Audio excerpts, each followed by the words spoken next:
Presiden Jokowi mengambil keputusan bahwa Kang Emil harus di Jakarta, terutama untuk strateginya adalah menghadapi Anies Baswedan. Kang, pasti bawa botol atau udah dejek? Maka saya akan mengurusi mencintai mereka. Jadi pastilah saya akan Jackmania. Saya itu dulu social justice warrior juga. Saya tidak bahagia dengan keadaan Republik ini. Bicara soal dinasti politik, Kang Emil sendiri sepakat nggak sebenarnya dengan dinasti politik? Survei itu bukan penentu takdir.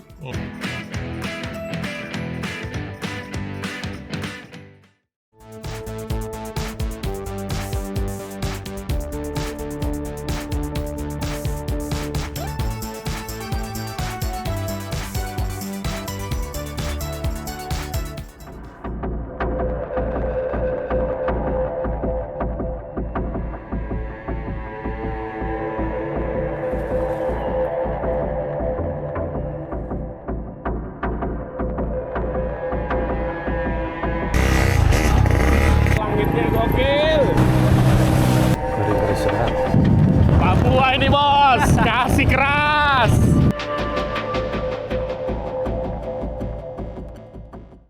Yo, jumpa lagi bersama kami di Bocor House Politik bersama saya Stefanus Pramono. Dan gue Raymondus Rikang, hanya berdua. Untuk teman-teman yang belum subscribe, silahkan klik tombol subscribe di akun YouTube tempo.co. Dan bagi teman-teman yang ingin membaca laporan eksklusif majalah Tempo, silakan klik link yang ada di kolom deskripsi. Jangan baca atau sebarkan konten bajakan karena di situ ada hak ciptanya. Oke, Rikang, hari ini kita Sabtu 7 September 2024. Nggak biasa ini Pram ya. Ada tamu spesial hari Sabtu gitu ya, mendadak sekali. Itu calon gubernur dan wakil gubernur Jakarta yang mungkin saja akan terpilih memimpin Jakarta gitu ya. Kang Ridwan Kamil dan juga Pak Suswono. Apa kabar Kang, Pak? Alhamdulillah. Sehat-sehat, Mas Pram, Mas Rikang. Oke, kita mungkin langsung masuk ya pada rencana selanjutnya. Ini kan menjelang Pilkada Jakarta, persiapan yang paling gencar dilakukan itu apa saja, Kang Emil dan Pak Suswono? Kalau dari saya pribadi tentunya menjaga kesehatan ya. Ini juga agak-agak sakit, udah batuk-batuk belum sembuh. Kemudian memetakan sebagai individu baru di tempat baru. Fase pertama adalah berkenalan, menghampiri, bersilaturahmi kan gitu ya. Ada yang mau didatengin, ada yang nggak mau, ini biasa dinamika. Ya. Sehingga itu dilakukan bersamaan dengan konsolidasi koalisi kami, koalisi rekonsiliasi ibarat kami ya, kan terpisah di Pilpres, bergabung di Pilkada Jakarta. Membutuhkan manajemen dinamika yang lebih komprehensif lah kira-kira. Sambil persiapan nanti karena kampanye kalau nggak salah dimulai tanggal 23. Setelah itu baru gaspol ya. Kang, saya nggak sepakat tuh koalisi rekonsiliasi. Nggak kawin paksa, Kang, bener. Tanyanya ke beliau. Gimana Pak Sun? Kalau saya kan dari dulu di koalisi itu. Saya kader Golkar. Iya, memang ini saya juga nggak nyangka ya tiba-tiba bisa jadi calon wakil gubernur ya. Iya.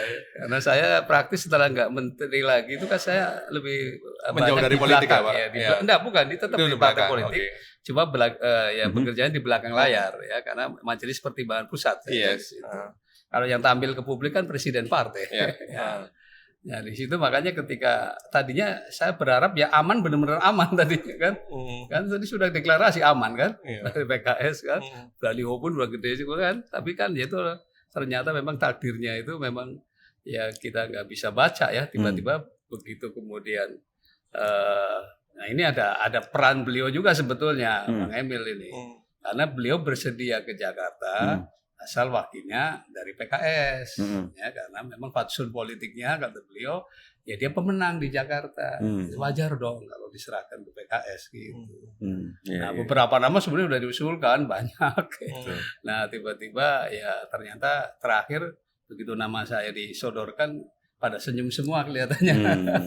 Artinya bisa diterima lah oleh termasuk tadi yang beda-beda partai tadi ya. Artinya teman-teman semua yang artinya saya pernah di DPR dulu kan. Ya. Kemudian juga pernah menteri. Jadi artinya hubungannya baik lah. Dan kita sudah silaturahmi, sudah konsolidasi. Artinya dengan beliau dengan Pak Bang Emil keliling. Ternyata sambutannya luar biasa. Jadi ada dua lah konsolidasi di antar partai dan tentu yang di PKS konsolidasi di internal PKS. Itu yang kita ya mumpung baru pileg kan kemarin ya. Artinya enak ini konsolidasi struktur ini ya tinggal menghidupkan kembali gitu. Seperti tadi pagi saya baru ketemu juga dari Dapil Jakarta Pusat, Jakarta Selatan. Jadi alhamdulillah mereka bisa semangat lagi lah begitu. Untuk memenangkan Ridho ini. Kang, menyambung Pak Sus tadi. Sebenarnya Kang Emil kan kalau stay di Jawa Barat enak kan? Pasti menang Pasti ya. menang gitu. Kenapa sih harus susah-susah ke Jakarta gitu? Ada 3 jawaban. Jawaban pertama itu pada saat diskusi antar partai, Jakarta pasca IKN butuh redefinisi tata kota baru. Karena gedung-gedung kan pindah, ini mau digimanakan dan sebagainya. Mau naik ke top global. Sementara saya kan dulu hampir 7 tahun kerjanya kan di mendesain kota-kota global. Jadi alasan teknokratis, Dikim nggak ada yang seteknokratis itu untuk urusan tata kota kan. Alasan kedua adalah politis. Alasan politis karena Golkar menugaskan saya di Jabar dan di Jakarta. Dua-dua harus saya sosialisasikan. Alasan ketiga kan psikologis. Di Jakarta keilmuan saya bisa jauh lebih dimanfaatkan ya ketimbang di Jawa Barat yang saya sudah pernah melaluinya. Ada 555 penghargaan di akhir jabatan saya menunjukkan semua dimensi sebenarnya sudah dikerjakan. Gitu ya. Nah kemudian ada faktor koalisi psikologisnya. Pak Prabowo ingin saya mengurusi Jakarta sehingga kalau ada apa-apa komunikasi dianggap lebih mudah, lebih lancar kan udah satu frekuensi kan. Nah kalau kami gubernur dan presidennya sudah sebesti itu ibaratnya lah gitu ya, kan yang diuntungkan warga Jakarta. Nah atas 3 pertimbangan itu dan diputuskan di pusat sebagai kader partai, saya taat asas. Ya sudah saya bilang, dua-duanya juga saya nyaman. Bedanya memang probabilitasnya kalau di Jabar lebih tinggi. Tapi kalau nyaman sama aja. Tapi kalau suruh milih, Kang. Apa? Kalau suruh milih. Ya milih Jakarta. Milih Jakarta. Oke. Karena mainkan perang. karena keilmuan sayanya. Ini ada zona nyaman dari sisi survei. Ada zona psikologis intelektualitas saya. Ibu saya mengajarkan manusia terbaik, mengutip hadis ya, adalah manusia yang hidupnya paling bermanfaat. Kalau saya ke Jabar lagi dengan zona nyaman, kan tadi semua urusan udah saya kerjakan, saya hanya memoles-moles lagi. Kalau Jakarta saya bisa dari nol, bisa memberikan jawaban-jawaban yang mungkin di 5 tahun ke depan saya banyak solusinya. Kami mendapatkan informasi dari berbagai narasumber ya, mulai dari orang-orang dekat Pak Prabowo, terus juga kemudian orang-orang Golkar gitu. Di Koalisi Indonesia Maju juga kami dapatkan informasi bahwa sebenarnya Kang Emil ini maju ke Pilkada Jakarta dengan alasan sebenarnya satu di belakang itu, yaitu adalah karena keinginan Presiden Jokowi. Presiden Jokowi mengambil keputusan bahwa Kang Emil harus di Jakarta, terutama untuk strateginya adalah menghadapi Anies Baswedan. Seperti apa Kang ceritanya? Kan Kang Emil juga sudah ketemu dengan Presiden. Saya kasih 2 peristiwa. Peristiwa pertama saya camping di IKN. Okay. Camping di IKN ada Bahlil, ada Pak Bahlil, ada saya. Terus, Kang gimana? Kata Pak Jokowi. Ya Pak, saya tugasnya 2. Satu di Jawa Barat, satu di Jakarta. Kalau menurut saya mah lebih pas di Jakarta. Jakarta butuh orang kayak Kang Emil, kira-kira begitu. Mantep lah kalau di Jakarta gitu. Urusan-urusan kekumuhan apa. Itu Mas. Nah, faktor ada Pak Anies dan ada Pak Anies tidak pernah dibahas ke saya. Kalaupun terjadi fakta itu atau rumor itu. Kalau ke saya nggak pernah. Kedua, saya empat mata dengan Pak Prabowo di Wijaya Chandra. Beliau nanya, Kang mau Jabar apa DKI? Beliau bilang, Pak, saya bilang kalau menurut angka nyamannya di Jakarta, di Jawa Barat. Belum selesai saya berargumentasi, beliau bilang udah Jakarta aja. Pokoknya beresin kekumuhan gitu ya. Nanti saya bantu kalau kurang duit lah ibaratnya gitu ya, Jakartanya gitu. Tapi itu saya pengen, kenapa di Jakarta masih ada kekumuhan gitu. Satu. Dua, nanti bantuin ya Giant Sea Wall gitu. Karena itu mungkin jadi legasinya. Jadi kalau dibilang ada persetujuan ke Jakarta dari Jokowi, betul. Ada keinginan Pak Prabowo saya Jakarta juga betul. Tapi kalau dihubung-hubungkan dengan nama incumbent, saya tidak pernah terlibat dalam diskusi itu. Karena informasi yang kami dapatkan, Kang Emil juga sempat ragu karena ya tadi survei elektabilitas di bawah. Kalau itu betul. Galau ya Kang? Nggak galau. Nggak galau. Gini Anies, Mas, gitu ya. saya kasih tahu satu fakta ke pendengar Bocor Alus. Survei itu bukan penentu takdir. Duh, dengerin kalimat saya. Survei itu bukan penentu takdir. Kalimat kedua, politik bukan matematik. Jadi jangan menghitung takdir oleh survei sesaat. Dulu Pak Ma'ruf Amin nggak ada surveinya. Oleh sebuah takdir jadi wapres. Kan? Mas Gibran juga mohon maaf, tidak dalam hitungan H-1 tahun kan, oleh dinamika bulan minggu kemudian jadi takdirnya. Seorang Ridwan Kamil Mas, akhir Maret surveinya hanya 5% di Pilwakot Bandung. Bulan Juni coblosan 45%. Pak Saiku, lawan saya dulu di Pilgub, H-7 di survei hanya 14%. Dalam 7 hari jadi juara 2 naik ke 28%. Nah, ya. Jadi ini menjawab bahwa survei kecil, ya kan saya kan orang baru, belum berkenalan, terus melawan incumbent gitu ya. Jadi wajar. Kalau saya survei tertinggi baru aneh. Kebayang nggak? Yeah. Ada Pak Anies, ada Pak Ahok, 2 incumbent gubernur, ada Ridwan Kamil. Tiba-tiba Ridwan Kamil tersurvei tinggi misalkan. Walaupun pernah ada juga. Nah, itu baru aneh. Nah, saya kan orangnya ilmiah. Saya lakukan analisa. Oh, ternyata di Jakarta pemenang. Nah ini berjodohnya ke situ. Saya analisa. Ternyata di Jakarta itu pemenang pileknya itu PKS. Maka dalam perbincangan saya sampaikan. Pak, surveinya begini, analisa saya begini. Kalau saya memang ditugaskan ke Jakarta, paling afdol itu dengan pemenang pemilu. Jadi kalau bisa dari saya ada request wakilnya PKS. Terus siapa kata Pak Prabowo kan kalau PKS? Disebutlah nama SS yang lain. Gitu. Banyak S-nya kalau PKS kan. Saiku gitu ya. Kalau di PKN banyak N-nya, kalau di PKS banyak S-nya. Mas Saiku, ada Sohibul Iman, mungkin ada Habib Salim Segaf, pokoknya macam-macam.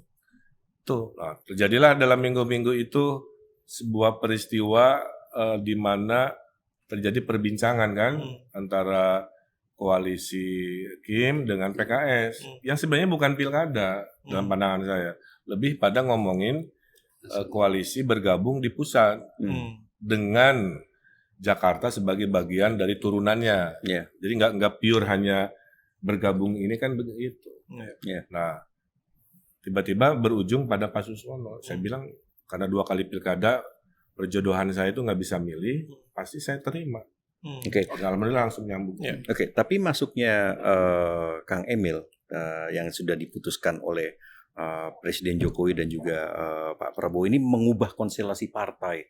Ya kan? Nah itu saya tidak duga Mas, karena awalnya saya udah siap nih. Melawan incumbent Pak Anies, siap melawan incumbent Pak Ahok. Asal PKS-nya tadi bisa masuk dalam hitungan. Udah dihitung matematikanya gitu. Karena bahwa berujung tiba-tiba maaf ya, ada makin banyak makin besar, saya sebagai yang bukan wilayah di sananya saya terima. Terima beres lah ya. Gua mau ke Pak Sus dulu. Menarik karena ada menyebut nama Mas Anies nih gitu kan. Tidak bisa dipungkiri ya Pak Sus ya bahwa PKS dan Anies Baswedan di Pilpres itu kan jadi salah satu kekuatan ya di Jakarta begitu. Nah, dengan bergabung ke Kang Emil gitu PKS, apakah grassroots PKS meninggalkan pasangan ini? Ya sejauh ini kan kalau PKS kan dengan struktur yang solid ya, bahkan sekarang itu sudah sampai ada istilahnya apa namanya, korte korwe ya. Nanti sudah korte. Itu sejauh ini mereka apa yang diputuskan oleh partai itu dia garis lurus. Ya, karena ini kan peristiwa soal kemudian pada akhirnya bergabung dengan Kim, ini kan diputuskan di terakhir di Majelis Syuro ke-11, musyawarah Majelis Syuro ke-11, ya. Nah, tentu dinamika di dalam Majelis Syuro juga seru juga ya, tapi begitu sudah diputuskan, nah itu langsung struktur itu mengamankan semuanya.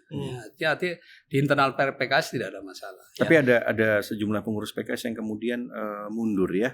Karena tidak mencalonkan Dewan Pakar ya. Dewan Pakar begini Mas Pram ya. Jadi di Dewan Pakar itu di anggaran dasarnya itu disebutkan orang perseorangan. Jadi tidak mesti jadi anggota PKS. Ya. Jadi bisa karena kepakaran dia. Itu kan pendapat pribadi. Bahkan kader PKS yang kemudian mendirikan partai sendiri juga dipersilahkan kan. Ya kan, artinya dan ketika kemudian kami silaturahmi ya baik-baik saja hubungan kan. Ya artinya itu kita perbedaan-perbedaan dalam politik ini sesuatu yang menurut saya sebuah ya kewajaran saja. Silakan punya pandangan, punya apa gitu. Ya, jadi kita tidak Pak Sus, mungkin itu di pandangan elit ya. Tapi kita mana tahu hatinya grassroots kan. Ya, yang ini kan tinggal dikomunikasikan. Ya, kita sih sebetulnya sejak awal mengamankan aman itu kan. Ya, Anies Sohibul Iman kan. Bahkan tadi sudah dibikin baliho yang besar, suara, yang billboard apa. Nah, tetapi kan fakta bahwa PKS sebagai pemenang di Jakarta, tapi hanya 18 kursi. Perlu tambahan 4 kursi. Nah, itulah yang berharap Pak Anies itu bisa nambahkan itu kan. Ya. Dan alhamdulillah waktu itu kan Nasdem sudah deklarasi kan akan mendukung Pak Anies kan. Ya, cuma ya kita tunggu-tunggu mana surat dukungannya gitu supaya kita jadi aman sudah betul-betul aman itu bisa melaju gitu kan. Ya, Pak Suswono sepakat nggak tapi ada orang-orang yang kemudian menganggap bahwa PKS berkhianat pada Pak Anies karena semula sudah mendukung, mengajukan juga Pak Sohibul Iman, tapi kemudian menjadi berubah gitu dengan tadi alasan soal kebutuhan tambahan kursi. Ya PKS kan harus apa ya fair juga ya karena melihat bahwa setelah memang fakta ya kita tidak mungkin bisa melaju tanpa tambahan kursi karena kan dari MK belum muncul. Ya kan kita sudah limit waktu kan. Bayangkan coba kalau waktu MK pada sidang tanggal berapa tuh Mas Pram? Tanggal 1 kan? Iya. Nah, baru diumumkan tanggal berapa dibacakan? 20 Agustus ya kalau nggak salah 20 Agustus. Padahal kita deklarasi tanggal 19. Iya. Nah persis sehari setelah kita deklarasi bersama Kim kan. Ya, nah disitulah ya sudah nggak mungkin lagi dong PKS mengevaluasi karena sudah tanda tangan kita sudah komit bergabung dengan Kim. Ya setelah tentu ini juga perdebatan panjang 10 tahun dulu bersama Pak SBY, 10 tahun di luar kan kita juga menghitung kan manfaat maslahat apa yang kita akan bisa berikan untuk rakyat. Nah nampaknya ya apalagi ada kesempatan untuk melayani di Jakarta ini. Ya PKS kan belum pernah. Dulu kan ada tawaran juga wakil gubernur kan. Tapi kan ternyata juga nggak dapat juga. Ini mudah-mudahan lah sekarang lah saatnya PKS diberi kesempatan untuk bisa melayani, memberdayakan dan membela lah kepentingan rakyat Jakarta. Oke. Ada informasi yang kami dapatkan dari orang-orang Gerindra juga dan orang-orang di Koalisi Indonesia Maju bahwa ada tawaran untuk PKS supaya mengalihkan dukungan kepada Kang Emil gitu ya misalnya soal logistik penggantian biaya pemilu legislatif pada 2024 gitu dan juga tawaran di kabinet paling tidak 2 menteri ya kalau tidak salah ya. Apakah kemudian dengan adanya tawaran itu dan kemudian PKS berubah? Ini menunjukkan pragmatisme politik dari PKS sendiri. Itu yang saya kira tidak benar ya.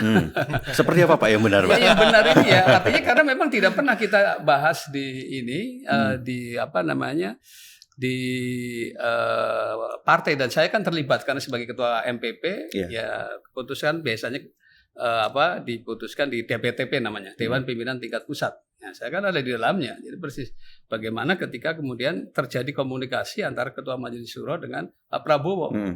Nah, dari situlah kemudian kan kita tahu PKS dengan Pak Prabowo kan bukan siapa-siapa lagi. Dulu kita 2 kali mendukung beliau kan. Betul. Bahkan menyusun visi misinya aja kita ikut terlibat di situ. Nah, makanya sekarang kesempatan Pak Prabowo memimpin Indonesia nanti ya setelah dilantik tentu saja dan kita juga pernah menyusun visi misinya bersama. Nah disitulah komitmen ini yang alhamdulillah ketemu. Jadi Pak Prabowo kita siap bersama untuk merealisasikan yang dulu pernah kita cita-citakan. Cuma kebetulan sempat berbeda jalan kan, Pak Prabowo bergabung. Nah kami tetap di luar. Nah sekarang ini ada momentum bersama. Jadi itu sebenarnya komitmen itu yang saya kira yang menjadikan kami bersama dengan beliau. Bang, gue mau keluar dulu dari politik nih. Ke Kang Emil. Kang, masih boboto atau udah ejek nih? Ini harus ditegaskan nih. Harus ditegaskan nih. Gini, karena saya akan menjalani sebuah tugas dan insya Allah takdir, saya akan mencintai, mengurusi semua yang ada di rumah baru itu. Ketika di rumah baru itu juga ada budaya sepak bola, ada budaya supporternya, maka saya akan mengurusi, mencintai mereka. Jadi pastilah saya akan Jackmania. Is politically correct. Nah, saya tanya ada istilah apa Jackmania dadakan. Saya tanya, Pak Jokowi masuk kategori itu enggak? Dulu dia ngurus Persis di Solo. Maka Pak Jokowi juga pada saat itu gini-gini kalau sama. Berarti kan Jackmania dadakan. Ahok, betul, dari Belitung. Kan Jakarta kan kota melting pot dari semua. Maka Pak Ahok juga masuk kategori Jackmania dadakan, betul. Tapi setelah beliau jadi gubernur, ya beliau mengurusi kan begitu. Bedanya cuma satu. Bedanya saya datang dari wilayah yang klub sepak bola rivalitasnya El Clasico gitu. Yang lain-lain juga rivalitas tapi tidak El Clasico. Maka tantangan saya lebih dinamis, lebih susah. Maka cara saya yang paling baik dan paling benar menurut saya akan menghindari politisasi sepak bola selama kampanye. Saya tidak akan melakukan upaya-upaya hal-hal yang terlihat gimmick-gimmick seperti itu. Tapi tunggu takdirnya aja. Kalau nanti takdir Allahnya ada, saya jadi gubernur, saya jadikan Persija menjadi budayanya Jakarta seperti di Madrid kan begitu ya. Kalau turis datang tuh yang dicari klub sepak bolanya dulu. Ya nanti kita bikin sebuah kultur-kultur itu gitu kan. Jadi aspirasi-aspirasinya saya dengar, tapi tidak akan saya bungkus menjadi alat kampanye karena positioning saya juga saya tahu diri. Jadi kalau mau objektif ya, istilah-istilah tadi berlaku ke semua gubernur baru yang dulunya adalah kepala daerah di luar Jakarta. Fair kan? Itu aja. Bedanya cuma bobotnya aja. Tapi kelompok supporter ini salah satu apa ya, Kang? Ceruk ya. Ceruk suara yang sangat besar gitu dan nggak mungkin kita abaikan begitu saja kan. Tapi Tempo harus kaji dengan data. Bahkan besar sekali Jackmania itu ada di wilayah non-Jakarta. Ya sekitarnya. Bogor, Bekasi, Tangerang, sampai ke utara, Indramayu. Sehingga kalau mau dikuantifikasi bahwa oh ya besar, terus besarnya itu besar KTP Jakarta atau besar KTP non-Jakarta harus dilihat. Dan kalau mau objektif, cara saya menyayangi klub sepak bola dan supporter, lihat aja 10 tahun kan. Orang bisnya ancur-ancur aja saya gantiin. Ya, waktu Persib nggak ada pesawat terbang dari final di Palembang, saya cariin pesawat sewaan dan lain sebagainya. Hal yang sama juga, karena itu kewajiban. Akan ada rencana pertemuan dengan teman-teman atau bagaimana mendekati itu? Enggak, pesan-pesan lewat podcast ini juga bagian dari cara saya mengkomunikasikan bahwa saya punya komitmen itu. Cuman kalau bertemu fisik dan lain sebagainya, mungkin saya tunggu undangan aja. Yang sifatnya juga seobjektif mungkin. Oke, Kang Emil. Tidak mudah, tapi itu apa adanya. Ya. Oke, Kang Emil dulu adalah pendukung Bobotoh gitu ya, pendukung Persib gitu dan sepertinya juga ada semacam rasa memiliki yang besar terhadap Jawa Barat. Yang kemudian juga dituangkan dengan salah satu adalah mencuit atau membuat tweet yang mengkritik warga Jakarta, songong gitu ya, glamor dan lain-lain gitu Kang. Pada masanya waktu itu, gimana Kang Emil kemudian menjelaskan itu? Saya gini Mas, saya itu dulu social justice warrior juga. Saya tidak bahagia dengan keadaan Republik ini. Saya ekspresikan dengan 2 cara. Saya membangun civil society. Saya menjadi pemimpin komunitas. Saya menggalang masyarakat yang tidak happy ini, membuat Bandung Creative City Forum. Ya, supaya memberikan gagasan ke kotanya yang dulu korup apa ini sebagainya kan. Membuat Indonesia berkebun supaya lahan-lahan kosong. Itu cara saya mencintai negeri ini. Kedua, di era Twitter masih baru, menjadi sarana kan, kira-kira begitu. Tapi setelah saya jadi pejabat publik, saya kan membereskan kekesalan saya tadi. Jadi itu tuh masa lalu saat saya sebagai civil society warrior, kira-kira begitu ya. Berbeda dengan 10 tahun saya membereskan dalam kebijakan-kebijakan. Kalau masih selalu dilihat lagi ke masa lalu, ya silahkan saja. Dan adab orang timur, kalau dianggap nggak berkenan, saya minta maaf. Saya udah minta maaf 3 kali, Mas. Pemilu Wali Kota Bandung saya minta maaf 2013. Pemilu Jawa Barat diulang lagi, lama muncul lagi, saya minta maaf 2018. 2024 muncul lagi. Jadi apakah akan setiap 5 tahun saya harus minta maaf untuk hal-hal yang sudah bertransformasi dari Ridwan Kamil yang dulu kan gitu ya, yang pola pikir dan caranya begitu dengan saya sebagai pemimpin masyarakat. Bedakan jika saya nge-tweetnya atau menyampaikan isi kepalanya saat saya jadi public figure atau fairnya kan begitu, Mas.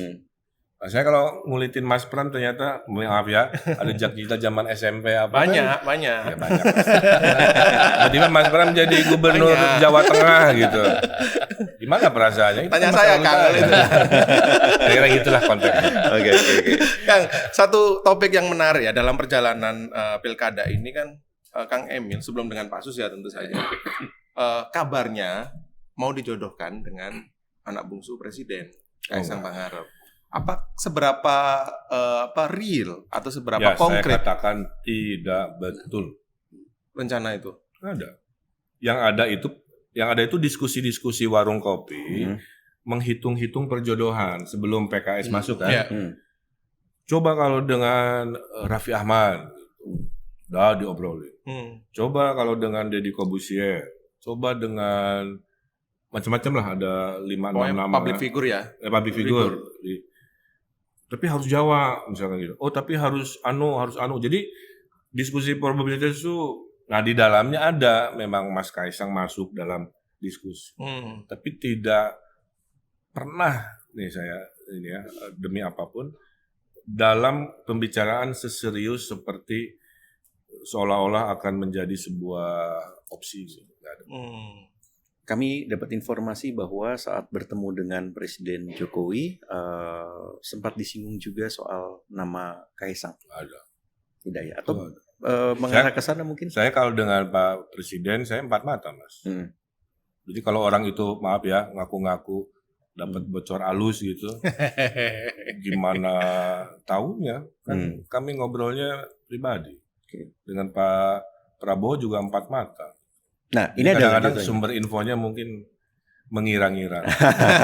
Kebetulan yang cerita pada kami juga orang-orang dekatnya Pak Prabowo dan juga orang-orang di Koalisi Indonesia Maju gitu, yang katanya juga mendapatkan cerita dari Kang Emil. Tapi ini ada lanjutannya nih, Kang. Yes. Katanya dalam pertemuan di Widya Chandra dengan Pak Prabowo di situ sempat muncul diskusi soal nama Kaisang gitu, dan di situ kemudian Pak Prabowo kesal dan dibilang jangan dari situ lagi, jangan dari sana lagi, ya maksudnya dari keluarga Jokowi. Benar nggak sih, Kang?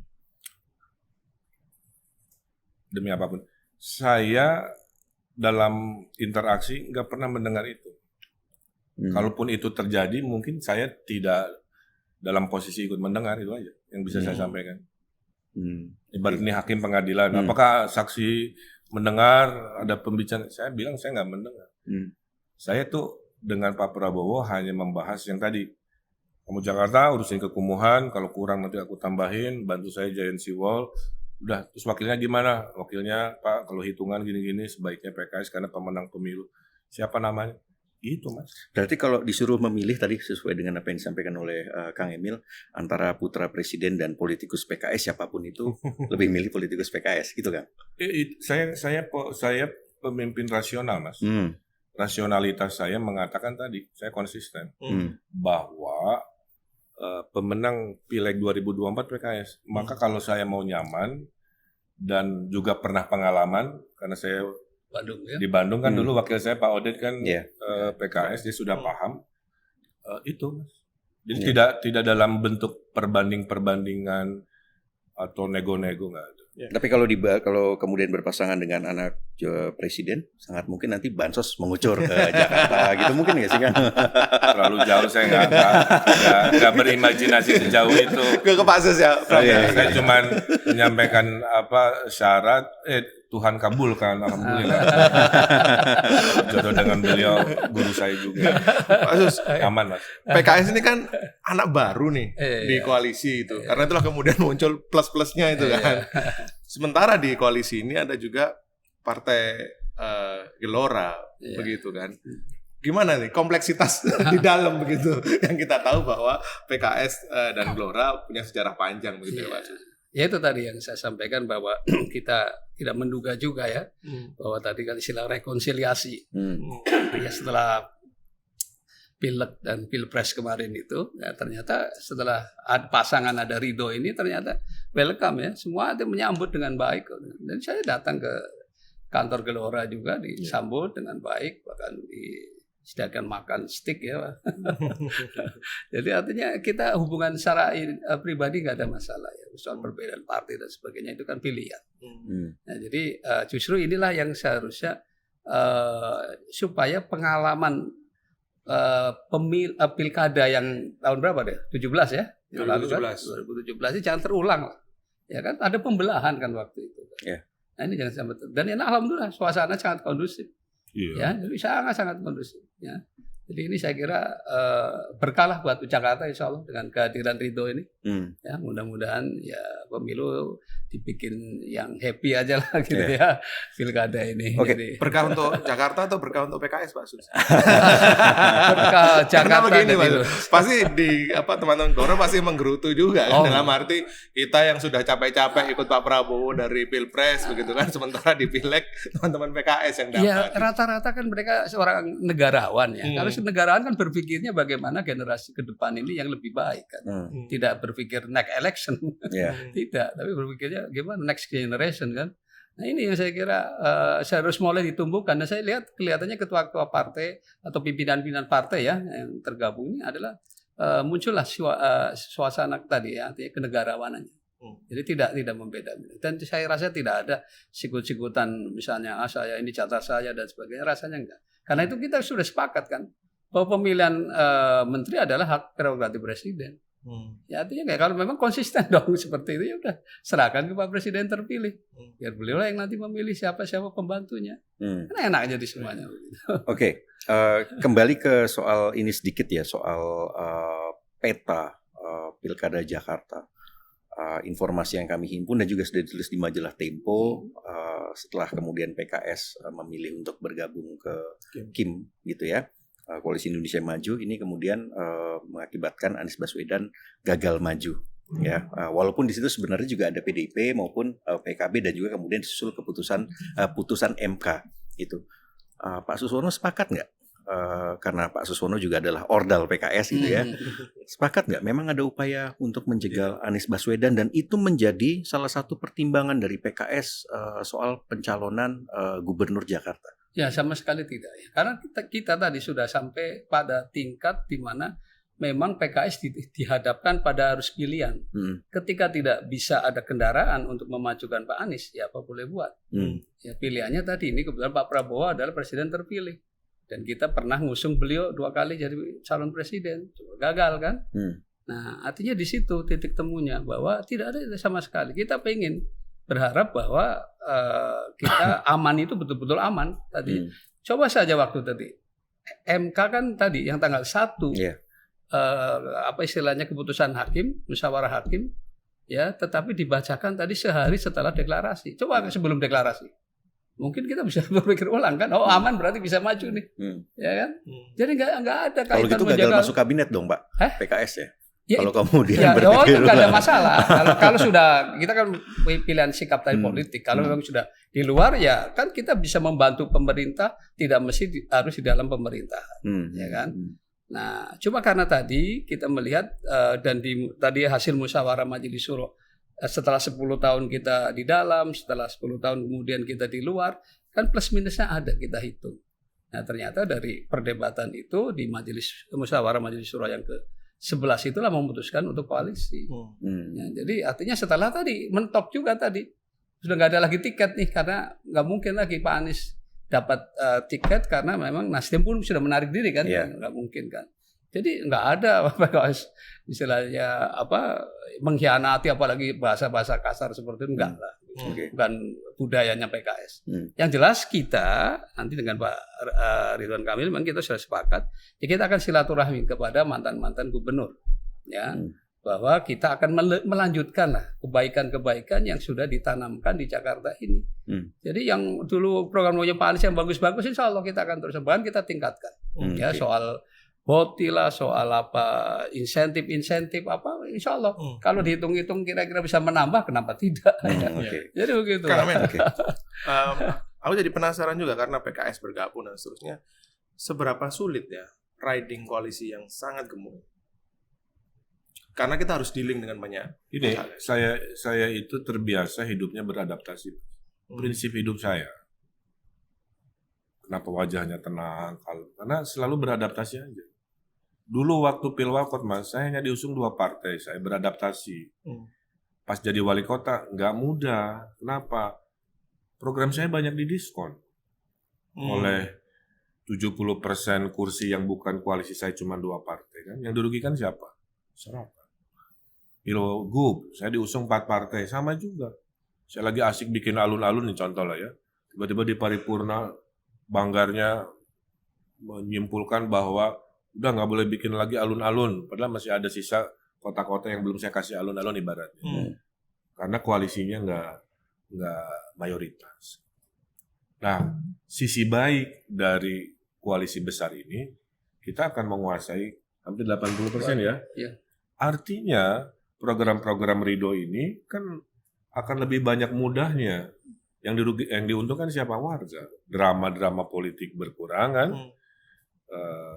Kemudian program-program lebih lancar. Jadi saya ambil beradaptasi dari sisi positif. Tantangannya adalah mengelola aspirasi, ya, mengelola aspirasi.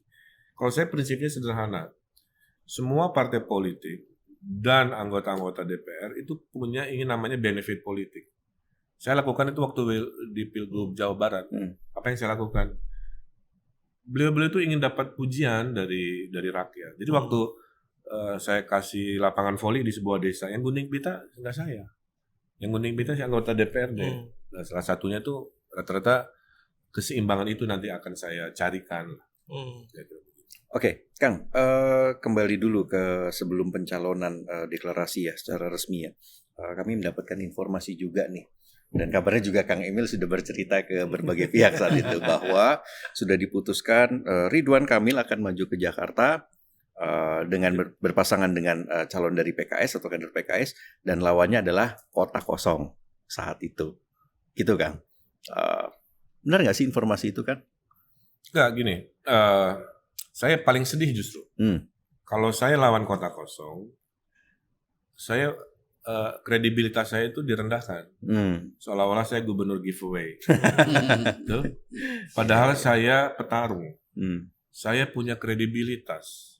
450 penghargaan saat wali kota, 555 penghargaan saat gubernur. Saya punya ilmu, saya punya knowledge, saya punya apa. Lawan di Pilwakot, saya pernah 8, Mas. Kan 8 pasang. Sebanyak itu. Menang. Dari tadi 5% ke 45. Waktu Pilgub 4 pasang. Tiba-tiba harus kota kosong. Batin saya itu sangat tidak menerima.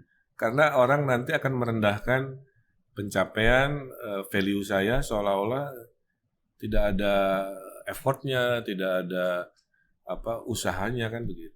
Maka saya berbahagia sekarang ada 3 pasang kan. Dan semuanya berat-berat, nggak Mas Pramenteri, mantan DPR, Sekjen, orang pintar, Pak Rano Wagub, pernah gubernur, terasosiasi Sidul kan begitu.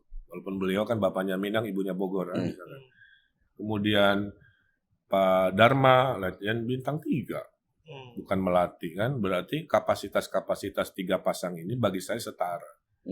Itulah yang membuat ya saya hari ini merasa ini fair gitu pertandingannya itu, karena lawan-lawannya setara. Tapi kalau kota kosong, walaupun misalkan dulu ada takdirnya, ya saya sedih aja.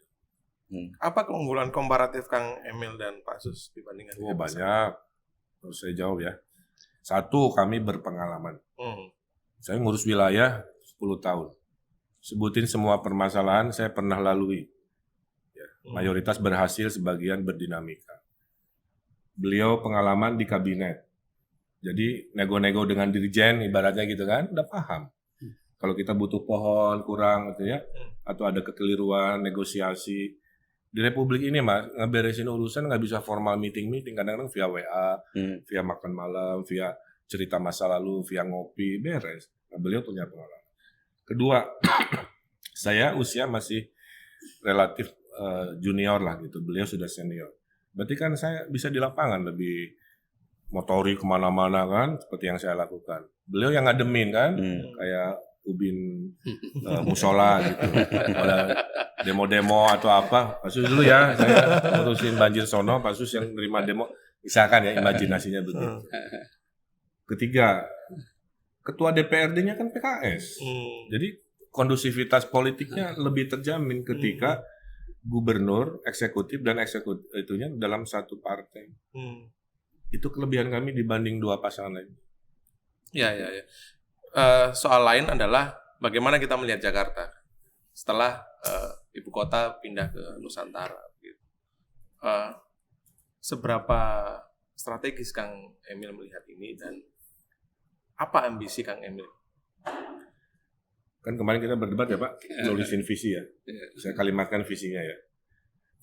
Menuju Jakarta maju. Kan berarti yang BB aja kita akselerasi.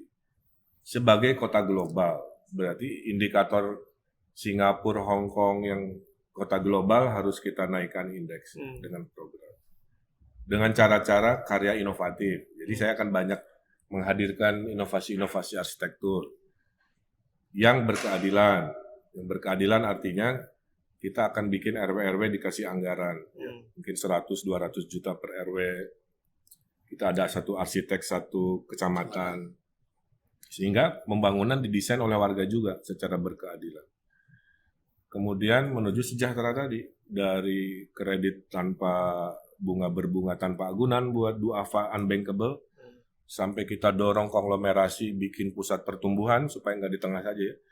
Di Simatupang kita dorong ke arah barat timur supaya ngurangin pergerakan. Semua kita kerjakan. Jadi itu perbedaannya. Ada populasi yang hilang ke Nusantara, ada bangunan-bangunan kosong yang ditinggalkan ke Nusantara. Kalau jadi.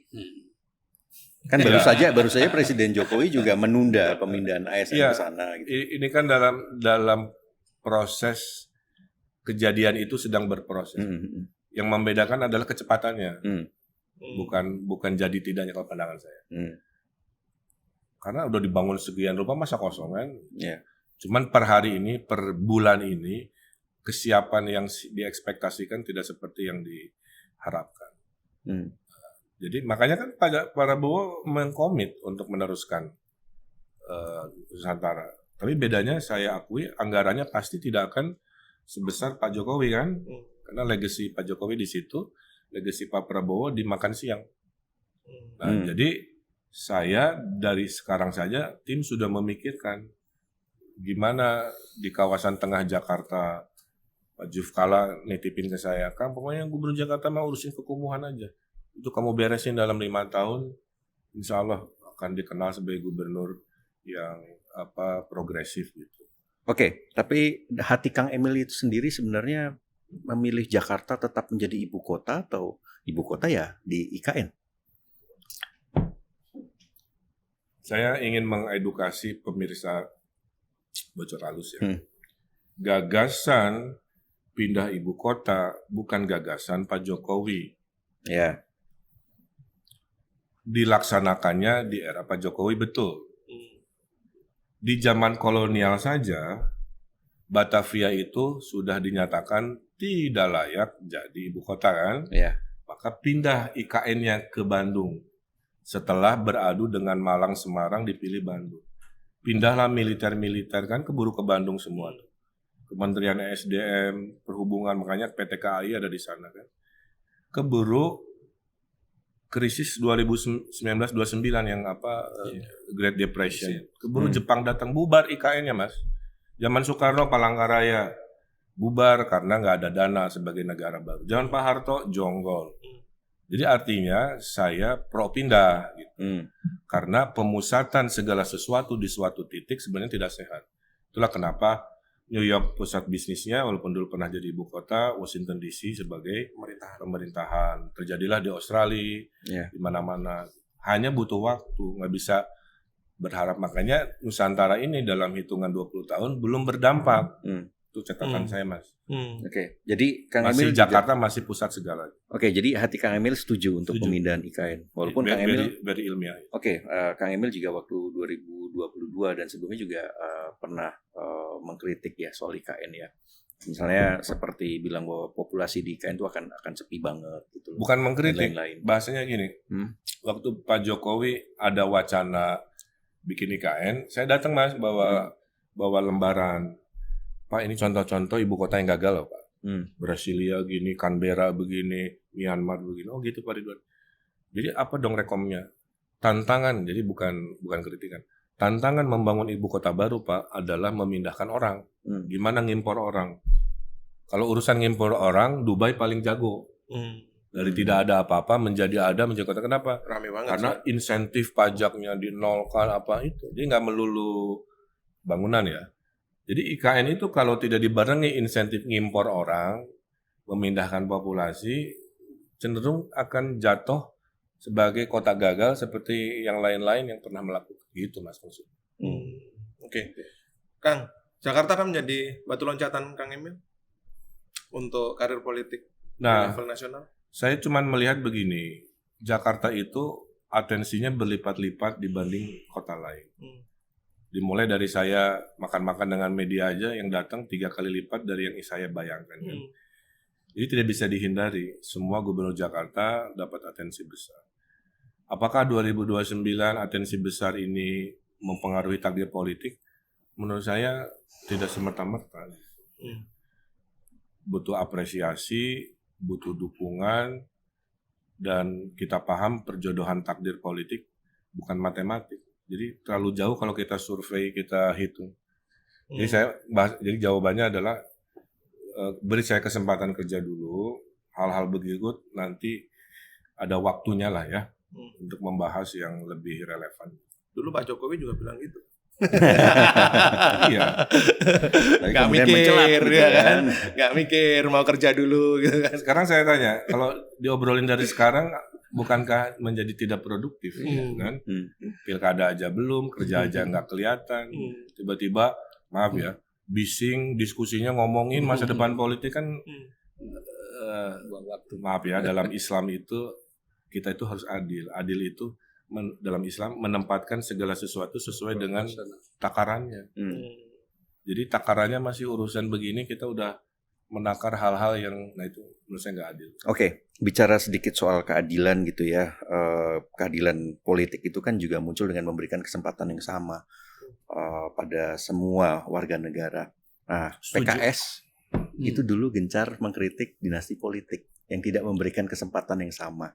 Nah, sekarang ini ada Gibran Rakabuming Raka yang menjadi wapres Pak Prabowo.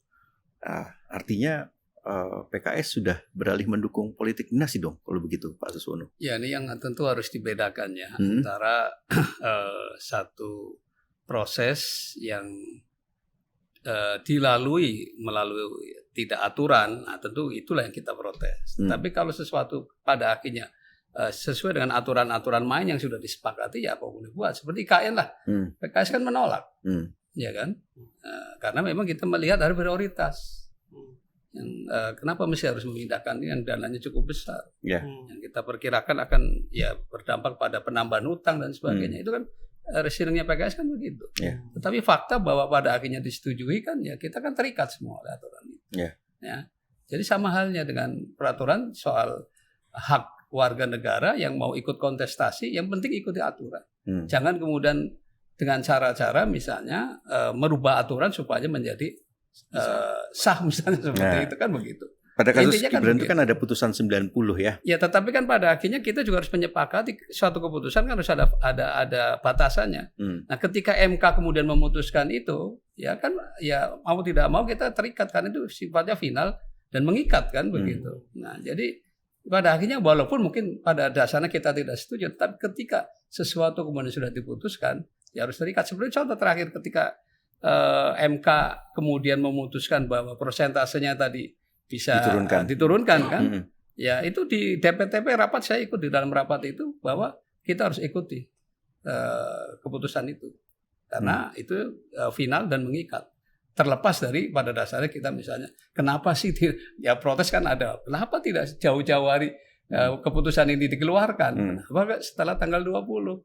Setelah kita deklarasi kan gitu. Tapi saat jadi intinya begitu. Tapi saat rapat di Badan Legislasi PKS tidak bersuara menolak kita sudah kasih arahkan Mas. Sudah dan kemudian kan akhirnya mencabutkan itu.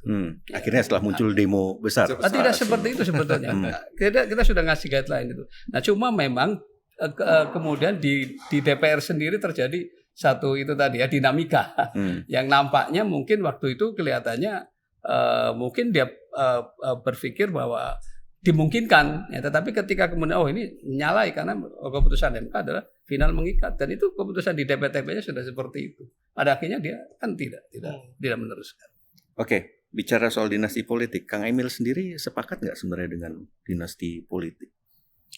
Ini saya kalau melihat itu, saya sudah menunjukkan dalam sikap saya. Walaupun kadang-kadang saya berpikir, kenapa ya? Istri saya sudah memutuskan untuk tidak maju wali kota Bandung. Padahal surveinya 60%, konsisten. Kalau hari ini, ya ambil aja tanpa mikir value-value yang ingin kita teladankan ibaratnya kan. Hari ini istri saya nyalon dan insya Allah jadi. Suaminya di Jakarta, istrinya di Bandung. Tapi apa yang terjadi? Saya bilang nggak usah lah, gitu kan. Kita ada value lain yang harus diutamakan yaitu keluarga. Masa kamu di Bandung, saya di Jakarta. Ibu PPKK-nya siapa kan? Akhirnya berarti udah pede menang ini. Itu mah harus percaya diri. Udah nggak usah nanti dicap dinasti, aku bilang begitu kan, nggak enak juga. Yang paling benar mah kamu tetap di DPR, kalaupun cetak dari Jakarta masih satu kota kan, masih bisa ikut belusukan, ikut ngurusin rakyat, itu paling ideal. Nah di situ mas poinnya. Jadi saya menjawab itu dengan tindakan kami untuk tidak sepakat ya terlalu mendalam dengan itu. Walaupun tidak bisa dihindari bahwa itu terjadi di seluruh dunia kan begitu. Ada Bill Clinton, Hillary Clintonnya maju. Tapi kan periodenya berbeda Kang. Ya persis. Jadi ada bapaknya ketua partai, anaknya juga diwariskan kan. Ada macam-macam definisi. Jadi yang saya ingin tanyakan tuh, yang nggak boleh itu yang mana gitu kan ya. Jangan-jangan anaknya memang pintar, turunannya memang punya genetika pemimpin, hanya gara-gara bapaknya pernah berkuasa itu makanya sepakati aja karena bagi saya kehidupan berdemokrasi ini kan kesepakatan ya. Oke, tapi pada persoalan atau kasusnya Gibran Raka Buming Raka itu ini bukan bapaknya pernah menjadi presiden, tapi sedang menjadi presiden. Dan kemudian kita sudah pernah juga diliput oleh majalah Tempo berkali-kali muncul penggunaan kekuasaan untuk memenangkan anaknya juga di situ. Dan poin lainnya adalah bagaimana mengubah aturan itu. Jadi aturan yang diubah untuk memberi karpet merah kepada anaknya. Jadi problem dinasti yang kita bicarakan hari ini adalah bagaimana itu tadi cara-cara yang dipakai dan aturan yang makanya civil society udah paling benar ikut bergerak, berdemo kan untuk melawan hal-hal yang dianggap akan menggerus namanya demokrasi. Saya kan ikut demo, Mas, waktu masih wali kota. Coba Google. Keywordnya Ridwan Kamil, pilkada DPRD demo. Itu keluar saya foto lagi ngedemo. Jabatan saya wali kota loh. Karena saat itu ada wacana pilkada ditentukan DPRD kan. Berarti kan menghilangkan one man one vote. Nah, jadi pada saat demokrasi tadi dirasa tidak sesuai, ada politicking, ada konspirasi, civil society-nya yang harus kuat. Dan saya pernah di sana dan saya tetap mendorong gerakan-gerakan itu sebagai koreksi. Penegasan aja Kang Emil mendukung Gibran menjadi cawapres atau betul, waktu itu? Karena saya punya value yang namanya taat asas. Saya kader Golkar. Kader Golkar ada di rombongan Kim. Apapun yang diputuskan, ketika saya masih terikat dalam ikatan struktural partai, saya mengikuti. Walaupun tidak sesuai dengan etika. Makanya dalam kehidupan kita itu tidak semuanya sesuai dengan yang kita harapkan. Tidak sesuai dengan semua yang kita inginkan. Kecuali saya partikel bebas gitu. Partikel bebas mungkin berbeda. Ketika saya ada di partai suka tidak suka, saya ada fatsun ke partai seperti tadi ya. Di PKS tidak suka sama saya banyak, Mas. Tapi pada saat sudah ketok palu, ya terima aja. Kalau ditanya, oh berarti kan melanggar value, ya mungkin kalau sifatnya bebas. Lebih enak berpartai atau tidak sih, Kang? Saya harus akui lebih enak berpartai kalau mau melihat kepentingan masyarakat di masa depan. Saya terdiskon 40%-an gara-gara tidak ada dukungan penuh dari DPRD. Siapa yang dirugikan? Warga. Tadinya alun-alun sisa 5 dibangun menjadi tidak dibangun. Contoh ya. Tapi dengan didukung partai, apalagi koalisinya bisa besar, warga akan mendapatkan manfaat, program lancar, berlipat, kondusif. Itu argumen saya. Oke, Kang, pertanyaan terakhir dari saya. Kalau kemudian 2029 muncul ya peluang Kang Emil menjadi cawapres atau bahkan capres gitu ya. Gimana kira-kira? Ya saya jawabnya nanti aja.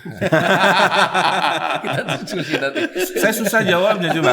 Jawab sekarang terlalu spekulatif, menimbulkan perbincangan yang tidak perlu. Nanti mengganggu proses 5 tahun yang sedang teknokratis kita siapkan kan begitu. Bahwa matematikanya ada, pastilah ada. Semua juga ada. Bahkan bukan tidak mungkin orang yang tidak dalam radar pun ada, Mas. Makanya Pak Ma'ruf Amin dulu nggak ada dalam radar-radar 5 tahun, 4 tahun, setahun. Tiba-tiba dalam belokan dinamika H-1, tiba-tiba jadi. Jadi kadang-kadang nanti aja lah gitu, Mas. Kita bahas. Oke, Kang Emil, Pak Sus, terima kasih banyak untuk waktunya. Saksikan terus Bocor Alus Politik di youtube tempo.co dan kalian bisa dengarkan juga di Spotify Bocor Alus Politik. Sampai jumpa.